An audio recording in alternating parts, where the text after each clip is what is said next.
Hello, this is Alex, and I am a busy dad painting.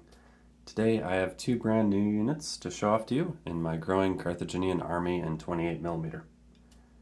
First, I want to say that I really appreciate all the engagement and the comments that I've received since I have first created this channel. I'm sharing for feedback and to engage with my fellow hobbyists, and also just to be part of the community. And the community is great. So anytime I get some type of engagement, it makes me feel like I'm not just right now talking to my phone in my hobby room.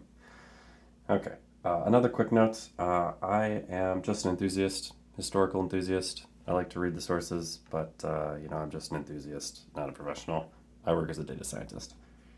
Okay, let's do a quick overview of the units first. So let's do the cavalry unit first. Okay, so these here are Carthaginian, citizen cavalry, heavy lancers, noble cavalry. Take your pick. I like them.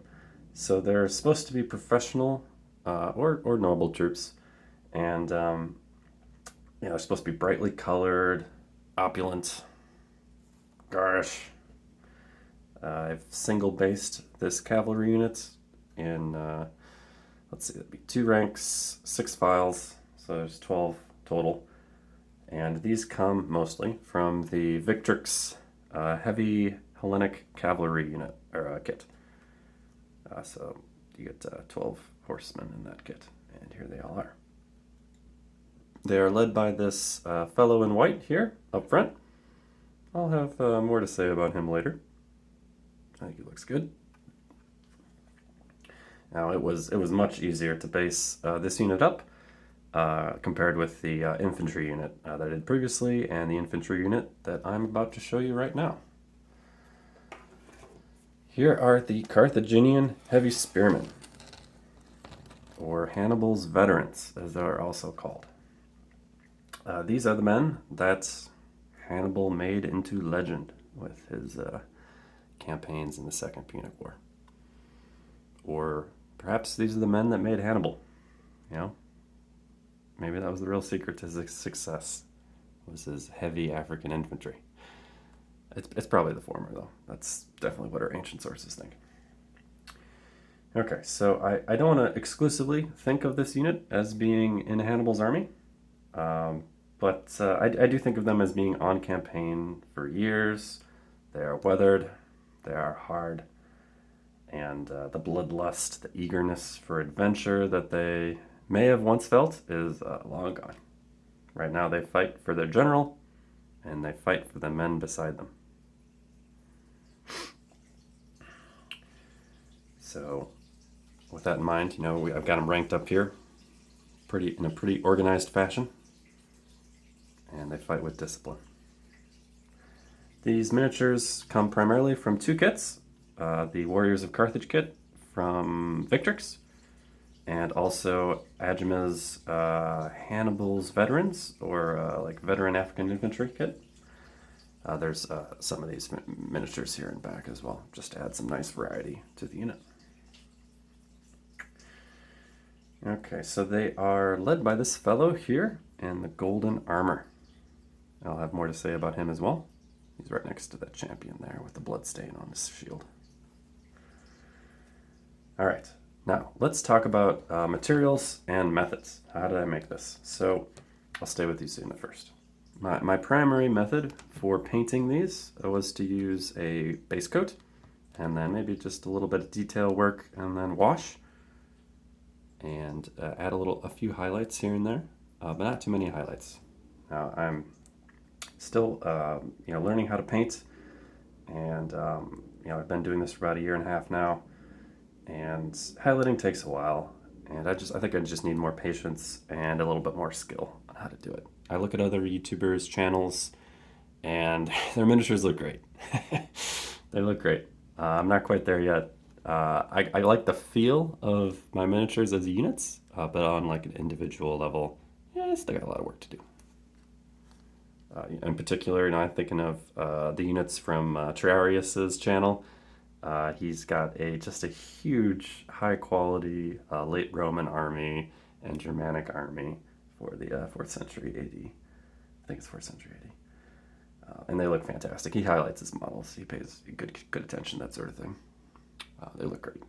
Also, Dan over at We Wargame, he just released a great video where he's demonstrating how to paint this very type of troop using these same miniatures. He's looking at the Victrix ones, I think. And that also looks great, so check that out if you want. He's got this like pre-highlighting, pre-wash highlighting step, which is interesting. Maybe you should patent it. All right. Let's see. Now let's go back to these miniatures here. So I am relying on the shield transfers here from Little Big Men Studio to really give this unit some nice visual appeal. And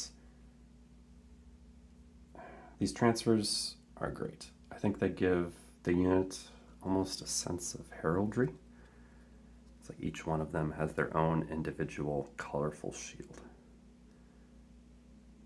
I think that adds a lot to the unit.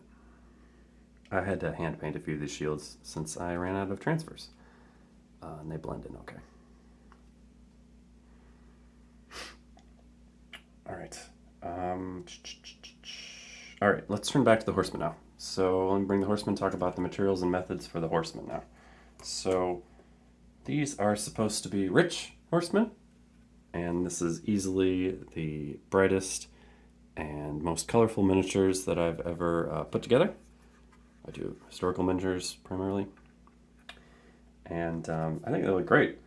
I used a lot of contrast painting here for both the horse and for the cloak. So the real focus for this unit when I was painting it was the cloak. I tried to get the cloak down in an interesting, colorful fashion. So you notice the color is a deep bluish purple. I'm trying to invoke the special Phoenician dye from the Eastern Mediterranean, the shellfish-based dye that gave off such a rich purple, reddish, and blue hue, depending on, I think, the species or how you prepare it. Probably just the species. So what I did is I put down, just in general for these colors that I used Pro Acryl's range. They've got some great, really bright, highly pigmented colors here. And the contrast paint I used on the cloak. So I put one of these down, or some mix actually, the blues and the purples down for the cloak, and then I washed it with this Express Color contrast paint. It turned out okay. I do like the end result at a high level. In terms of like detail, maybe I do it slightly different or mind the pooling a little bit more. I don't have to think about it. Try it out. Okay, and let's see. Oh yes, let's talk about the positioning here. So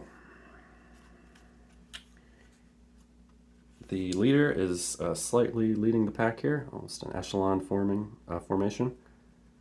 Standard bearer is directly to his right. I don't really like how the standard turned out. I think I do it slightly differently, but it's okay. All right. So also be very careful with these Zeiston spears. They're very easy to break, and if they do, it's very hard to put them back together. So they're a little fragile. Careful with that. But I do think they look great. I like that they're relatively thin visually. Okay. Now let's talk about the character of the units. So first, let's focus here on the cavalry. So these men are supposed to be the cream of the Carthaginian cavalry.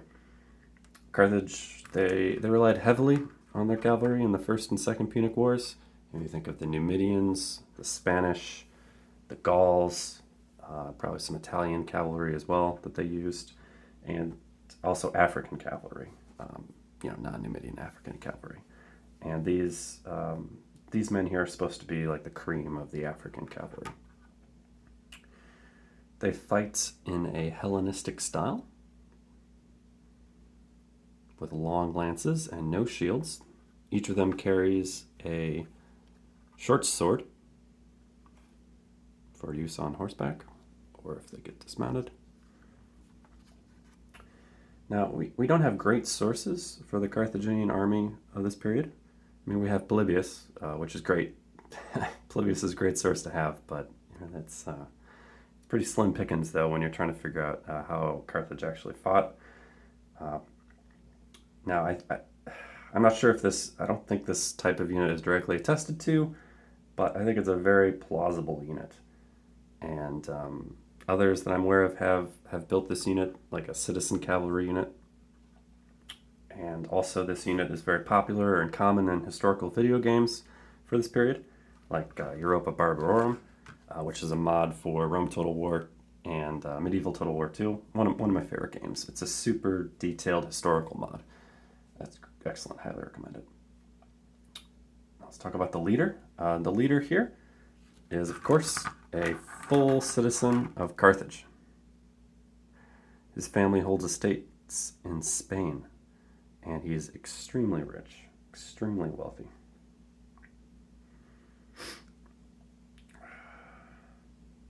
Now, his compatriots don't really respect this foreign experience. He's kind of an outsider, but they do respect his wealth, and they respect his fine horsemanship. And as Polybius states, above all things, the Carthaginians respected wealth. Maybe it's a little bit of a slander, but I'll take his word for it. All right. Now let's turn to the infantry next. The infantry unit. Now, as I said before, these men are hardened and they are disciplined. They're all well equipped and they know battle. That is the character I'm trying to evoke here. So these are the men, or these are the types of men that I imagine that actually slaughtered all the hapless Romans in tight quarters at Cannae. Each man is equipped with a hoplite-style spear, similarly to a Triarii of the period. And here they are represented as if they're about to close with the enemy. They fight with the overhead thrusting spear, or at least a hoplite spear in an overhead thrusting fashion. And they're ranked up relatively close together, such that they can provide mutual support in combat. Now, they're not quite as widely spaced as I'd probably do Romans for this period, but they definitely have enough room to use their spears relatively well, and they can even probably use their swords in a pinch, at least in a thrusting motion. Probably can't slash very well, but I think keeping them relatively tight just gives us a better visual look for the unit. Makes it look like a nice mass of men. Okay, so as I mentioned before, they're led by this officer here in gold near the front. He's got a nice shield. Now, he's got his shield bearer directly behind him, who's already given him his shield right here. Now, these troops, they are African, so they're a mixture of Libyans, Libo-Phoenicians, and probably some Phoenicians as well. They hail from Carthage and its environs. And there's also a few from the colonies as well. Now, in the position of honor, directly to the right of the officer is the unit champion. Now, he sports a black eye, and his shield also bears a blood stain here, a brownish old blood stain that he got from fighting and killing a Gaul in personal combat. Now, he stands immediately in front of the standard in a position of honor. So anyone who's trying to get to the standard has to go through him first. It's both an honorable and dangerous position. And I think his stance has a certain swagger to it. I like it how the shield is slightly tilted. So, behind the scenes, I was trying to do this guy's eyes, and I screwed up that eye on the right. So I just decided that it is a black eye. And same for the shield transfer here. I ripped the shield transfer. I just painted it in brown to represent a faded bloodstain. Three men to the right here is Gisco, the Carthaginian. And Old plucky Gizgo. So he's taken up a Roman-style javelin, the only one in the entire unit, and he's ready to throw it. And I'm imagining that in a previous battle he was almost killed by one of these pylons, and by some religious devotion, he's lugging this javelin around such that he can return it to the Romans as almost a curse. I think that's a great little story. Anyway, so none of these men have uniforms, but this is before the time of uniforms. I did paint them all relatively similarly, and relying here on the shields to make them stand out. All right, great. So these are the units that I have to show to you today. I am beginning to work on my Iberian troops, and I also plan on bringing some Celts into the army. So I hope to get those ready soon, and I'm loving it. I'm having a great time with this project, and I'm really happy to share it with you. So thank you for joining me, and I will talk to you again soon.